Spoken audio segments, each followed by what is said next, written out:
At 2:47 a.m., a phone rang in the dark. It rang once. Then again. Then again. On the third ring, a woman's trembling voice whispered, "No. This can't be real." By dawn, 3 women in 3 different corners of the city would read the same message. He's gone. The accident took him instantly. But what none of them knew was that the man they mourned was still alive, and that this was the moment his greatest test began. His name was Ethan Cole, 31 years old. Successful, charming, confident, but quietly broken. He had everything: a career in digital marketing, a city apartment with skyline views, and a social circle that envied him. But beneath the polish, Ethan was haunted by one unbearable truth. He didn't know what real love looked like anymore. For years, he'd moved from one relationship to another, always searching for connection and always finding something missing. He told himself he wanted honesty, loyalty, and depth. But deep down, Ethan didn't trust anyone's love, not even his own. That was before Lena, Amira, and Sophie. 3 women. 3 different kinds of affection. And one man about to test the very thing he claimed to value most. Lena, 29. Sharp mind, gentle smile. A medical researcher who saw the world through logic and empathy. She and Ethan met at a conference 2 years ago. She loved how he spoke about life with purpose, how he made her laugh without trying. But lately, she'd sensed distance in him. When she said, "I love you," he said, "I know." Amira, 27. Influencer. Vibrant, impulsive, magnetic. She lived for moments, and Ethan was one of them. Their relationship was a whirlwind: photos, trips, late-night texts that burned and faded by morning. But she loved how he looked at her like she was a secret he couldn't solve. And then there was Sophie, 33. Quiet, artistic, and older than Ethan by 2 years. She'd seen his walls, his fears, his self-doubt, and loved him anyway. Their connection wasn't built on excitement but on silence. Long walks, coffee at midnight, small touches that said more than words. Each woman believed she was his only one. And Ethan told himself he loved each of them differently. It started as a conversation. One night, Ethan and his closest friend Marcus were sitting on the balcony, city lights flickering below. Marcus said, "You've got 3 women who'd probably take a bullet for you. Why can't you just choose one?" Ethan stared into the distance. "Because I don't know who loves me, Marcus. They all say it, but people lie when they're comfortable. I want to see who stays when I'm gone." Marcus laughed uneasily. "You're not serious." But Ethan was. The idea took root, dark and irresistible. What if he could fake his death, stage a believable accident, and watch how each woman reacted? Who would grieve? Who would move on? Who would reveal their true heart when the world thought he was dead? To Ethan, it wasn't cruelty. It was clarity. To Marcus, it was madness. Over the next 2 weeks, Ethan crafted every detail. He created a false timeline: a late-night drive to the countryside, a sudden storm, a missing vehicle near a bridge. He prepared fake police reports, falsified texts, and even reached out to a friend in the local hospital to pose as an anonymous source for the accident. It was reckless, elaborate, and disturbingly convincing. He wrote farewell messages for each woman, each one tailored to their relationship. To Lena, "If something ever happens to me, promise me you'll finish your research. Don't let grief slow you down. You always told me love should make you stronger." To Amira, "If I disappear from your life, it's not because I wanted to. It's because fate had other plans. Don't stop chasing the sun." To Sophie, "If the world ever takes me before I can say it again, thank you for teaching me how to be still." He read them over and over, feeling both power and guilt. Then, on a quiet Friday night, Ethan drove out to the old mountain road where no cameras reached. He left his phone on the bridge railing and vanished. The next morning, headlines spread across social media. Local entrepreneur presumed dead after car accident near Pine River Bridge. A photo of Ethan appeared beside the words, his smile frozen in time. Within hours, his phone buzzed with messages that would never be read. Hundreds of condolences. 3 hearts breaking in silence. Lena was the first to call Marcus, her voice trembling. "Please tell me it's not true." "They haven't found the body yet," Marcus said softly. Then he's alive. I know he is. Amira, meanwhile, went live on her social channel, crying in front of thousands. He was my everything. I can't believe he's gone. Please, don't take love for granted. Her followers flooded the comments with hearts and sympathy. Sophie didn't post anything.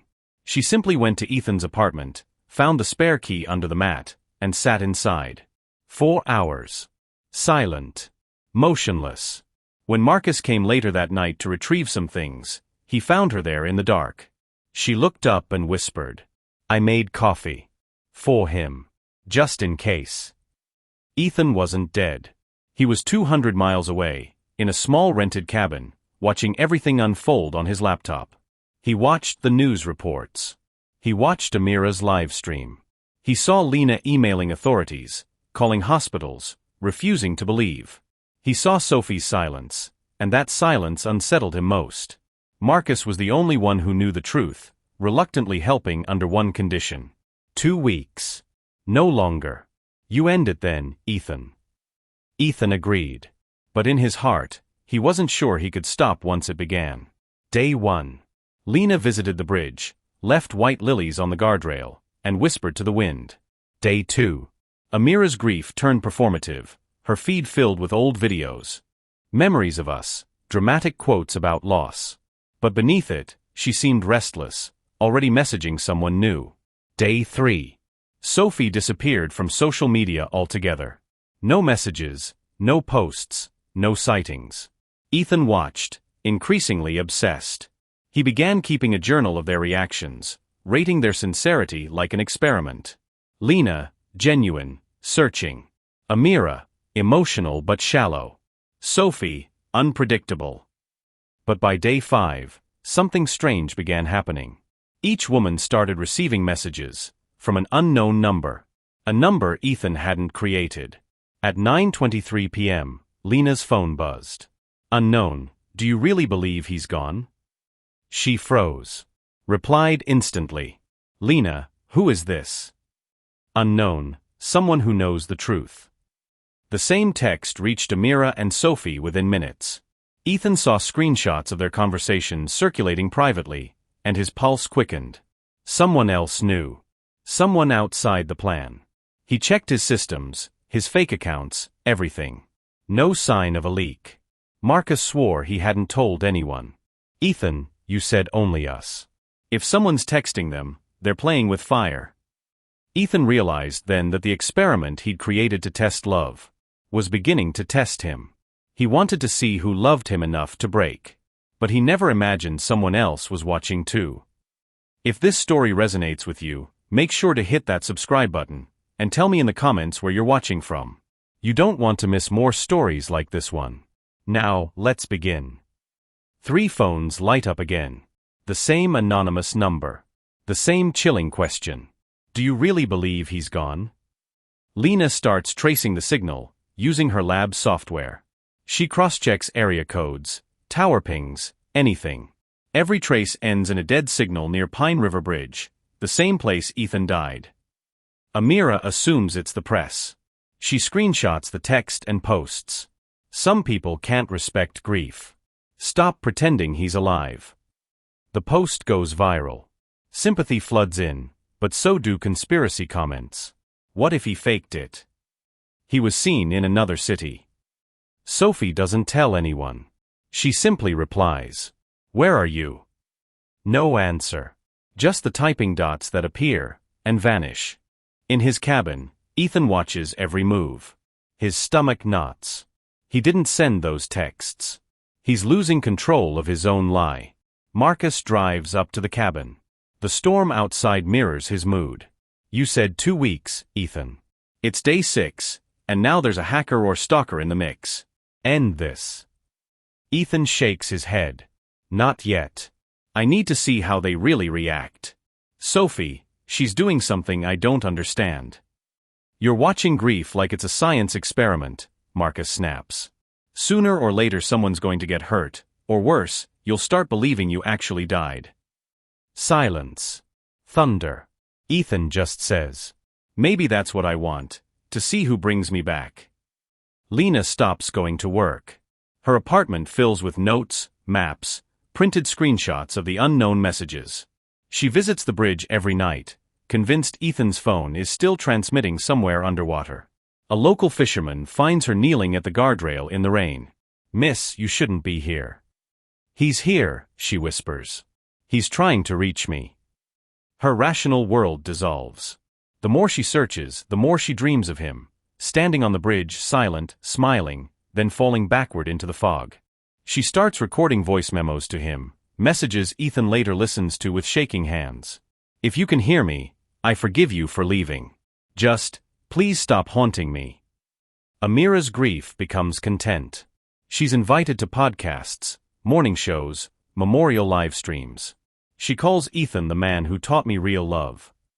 But behind her glossy exterior, her manager urges her to keep posting. Engagement's up 400% since his death. And she does, until the unknown number texts her again. "How much is his memory worth to you?" For the first time, she doesn't post the message. She deletes it, closes her laptop, and sobs. Viewers never see that part. Sophie's landlord calls Marcus. She hasn't been home in 4 days. Rent's overdue. Mail piling up. Marcus tells Ethan. Ethan's pulse races. He checks her online activity. Nothing. No cards used. No phone signal. He can't reveal himself, but the idea of her being gone because of his lie begins to eat him alive. He prints her last message. "Where are you?" He keeps staring at it, whispering. "Closer than you think." One evening, headlights sweep across the cabin window. Marcus is gone. Ethan peers outside. An envelope lies at the doorstep, rain-soaked. No car, no sound. Inside, 3 photos. Each photo shows one of the women within the last 24 hours. Lena at the bridge. Amira on a TV set. Sophie walking into an abandoned church. Scrawled across the back of the photos. "You wanted to see who truly loves you. Come and find out." Ethan's heart stops. Someone's tracking him now. Midnight. Ethan drives into the city under a false name, hood pulled low. He follows the address written on the envelope, the old street Daphne's church, long condemned. Inside, candlelight flickers. Sophie stands at the altar, pale but calm. She turns before he can speak. "You're alive." Ethan freezes. "How did you?" "I knew. I just didn't know why." Her voice trembles between fury and relief. "I thought if I stayed quiet, you'd come back when you were ready. But then the messages started. Someone wanted me here tonight." A creak echoes. From the shadows, Lena steps out, eyes wild. "You're both here."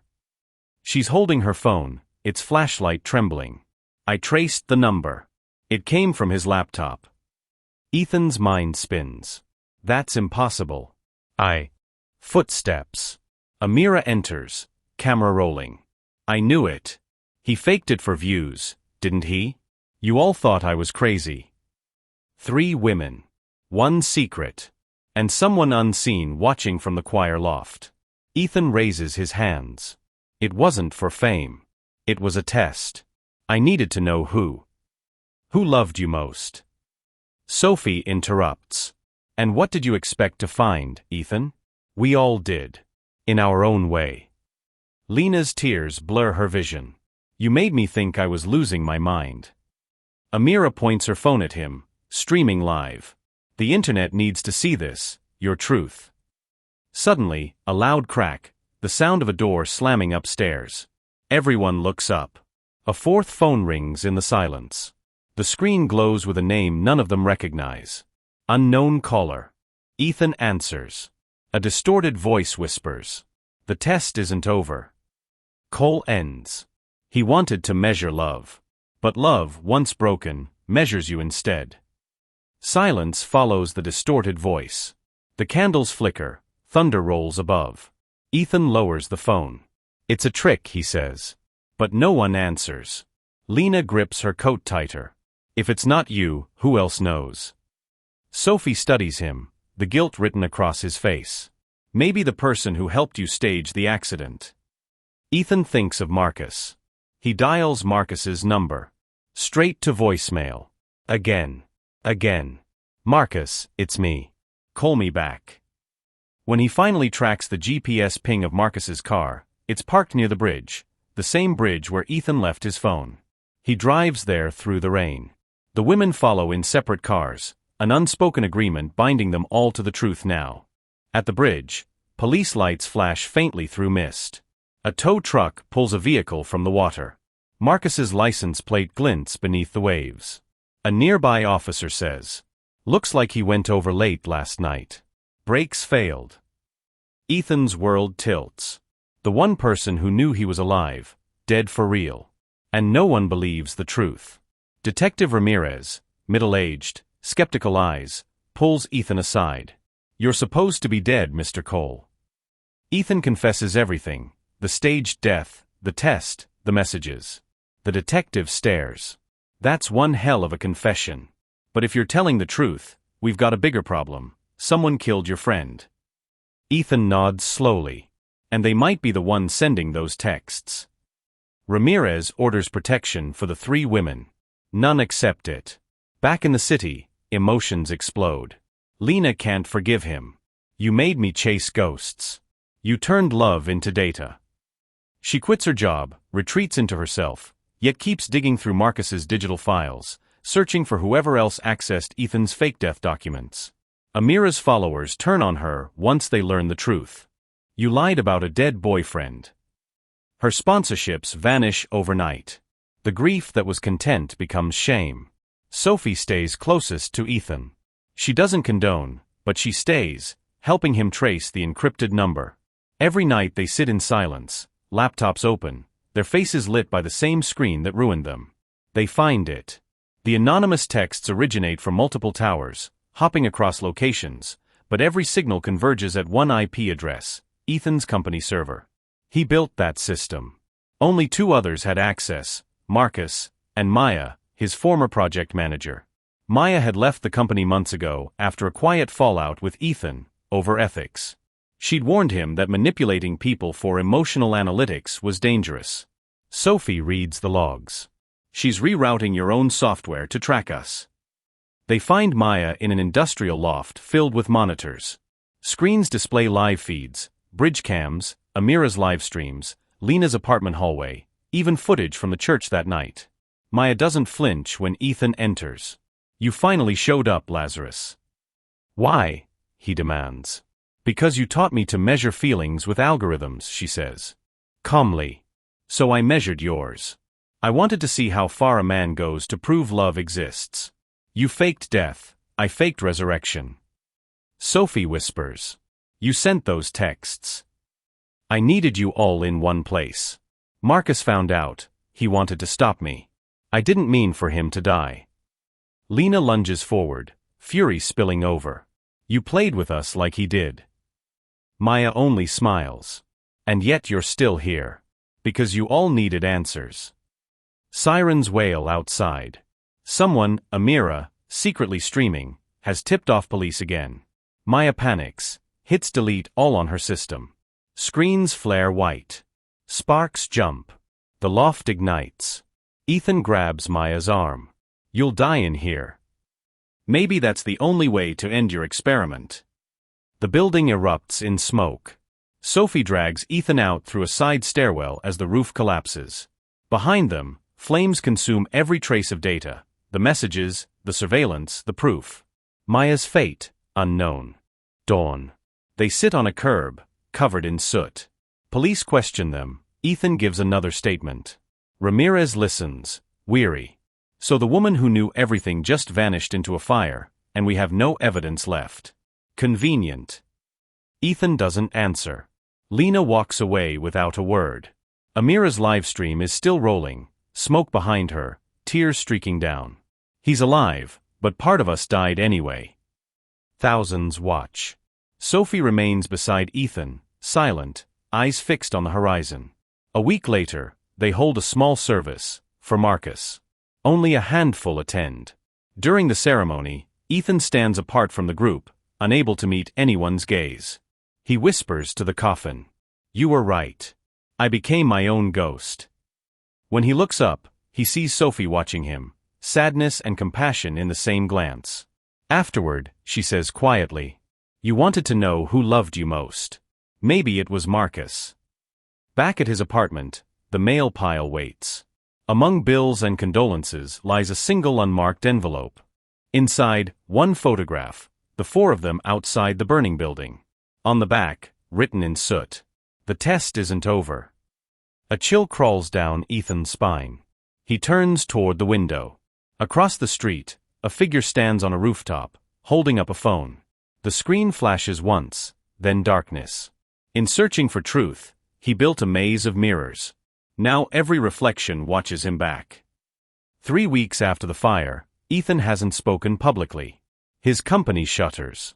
His name becomes clickbait, the man who faked his own death. He moves back to the cabin, half exile, half refuge. Only Sophie visits, leaving groceries at the door, refusing to cross the threshold unless invited. They live like ghosts haunting the same woods. But at 2:47 a.m., the same minute the first call ever came, his phone lights again. A video message. Unknown sender. He presses play. The screen shows Marcus's dashboard cam the night he died. Headlights. A dark curve of road. Then a shadowed figure in the lane. Marcus swerves, screams, impact. Freeze frame, the figure's outline. Female. Hair loose, coat whipping in the rain. Sophie. If this story resonates with you, make sure to hit that subscribe button, and tell me in the comments where you're watching from. You don't want to miss more stories like this one. Now, let's begin.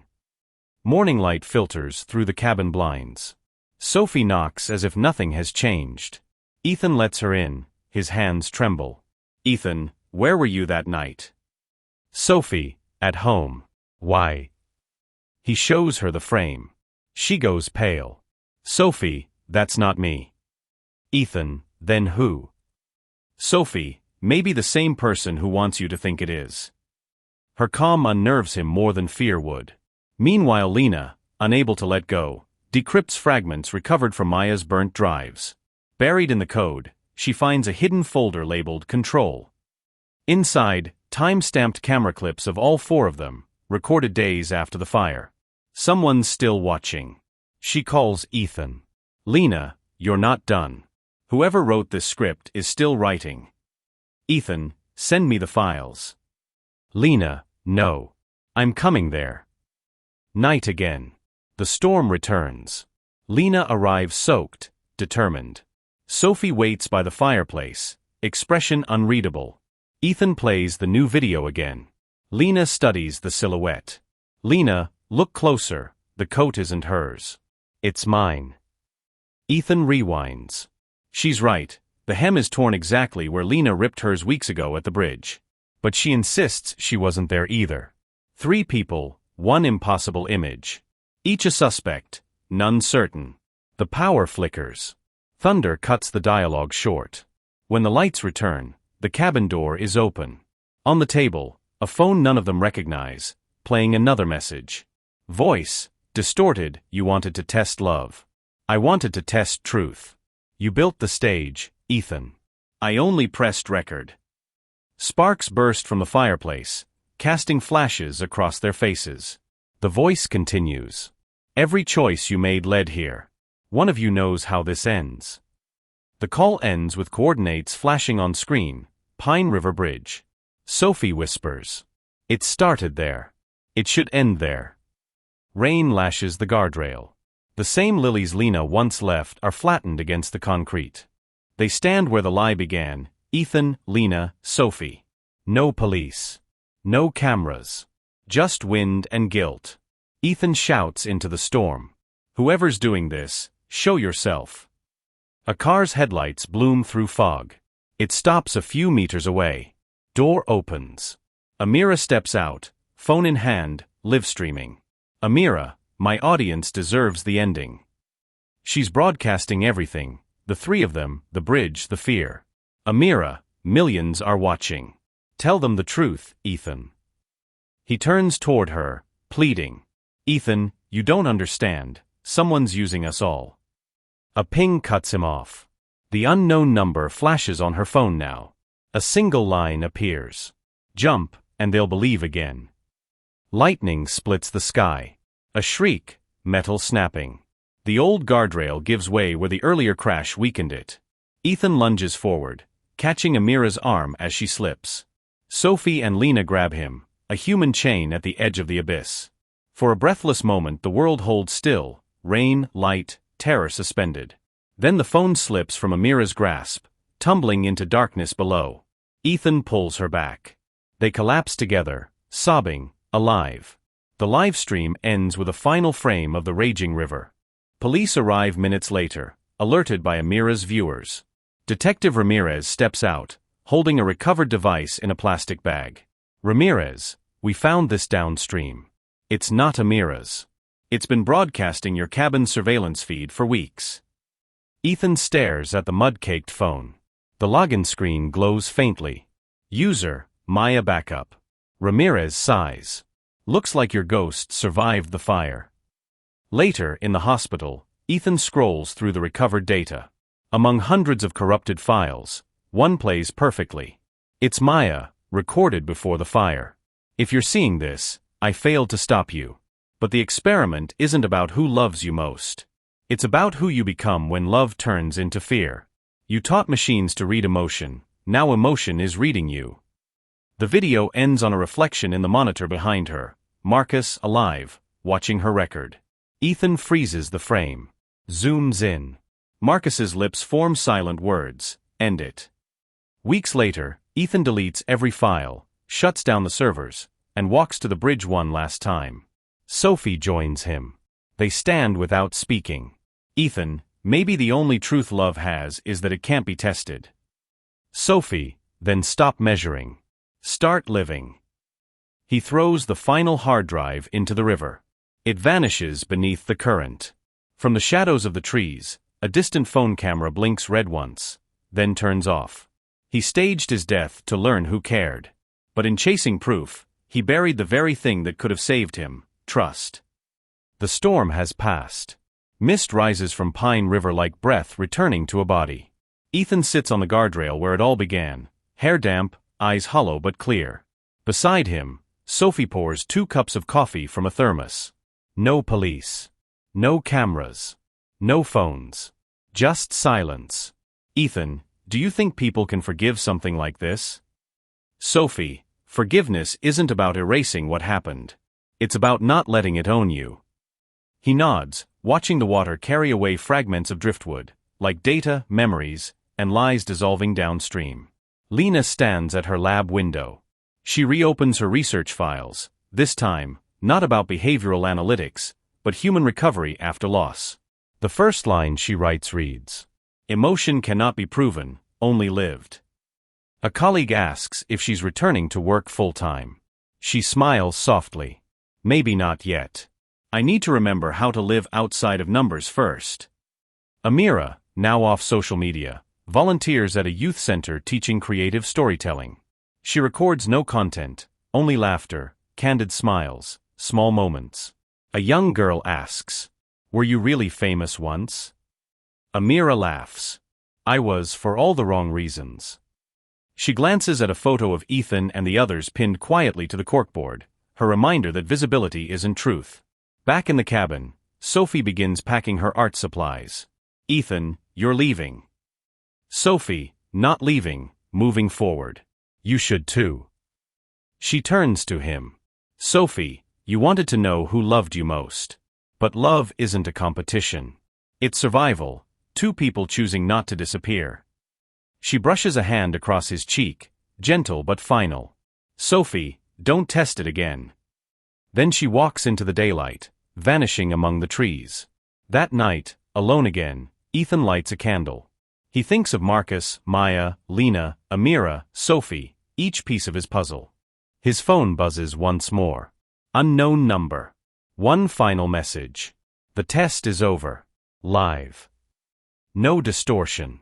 No threat. Just silence after. He sets the phone down, lets the candle burn low, and for the first time, doesn't check who sent it. He built an illusion to measure love. But in losing everything, he found something truer than proof. The quiet that follows confession. The understanding that some hearts forgive without forgetting. And some lessons cost a lifetime to learn. Visual fades to Ethan walking through city streets at dawn. No audience, no deception, only the hum of real life returning. Lena places lilies at the bridge, smiles faintly, and lets one drift away. Amira paints a mural on the youth center wall. Truth begins where fear ends. Sophie exhibits her art in a small gallery, one painting titled The Bridge. Ethan visits Marcus's grave, lays a small camera lens beside the headstone. Ethan, voiceover, you told me love isn't about who stays, it's about who still wishes you peace after you're gone. He looks to the sky. Light breaks through the clouds. Some stories end with answers. Others end when the questions finally stop hurting. His test began with doubt. And ended with silence. The kind only truth can leave behind. Thanks for watching. If this story kept you thinking, share your thoughts in the comments. I love reading what you believe really happened. Don't forget to like this video, subscribe, and turn on the notification bell for more stories every week. Some stories don't end with forgiveness or revenge. They end with understanding. And that's enough. Ethan learned that love can't be tested, only trusted. That truth, once broken, doesn't need proof, it needs peace. Until next time. Remember, some mysteries fade with time, but this one still whispers in the dark.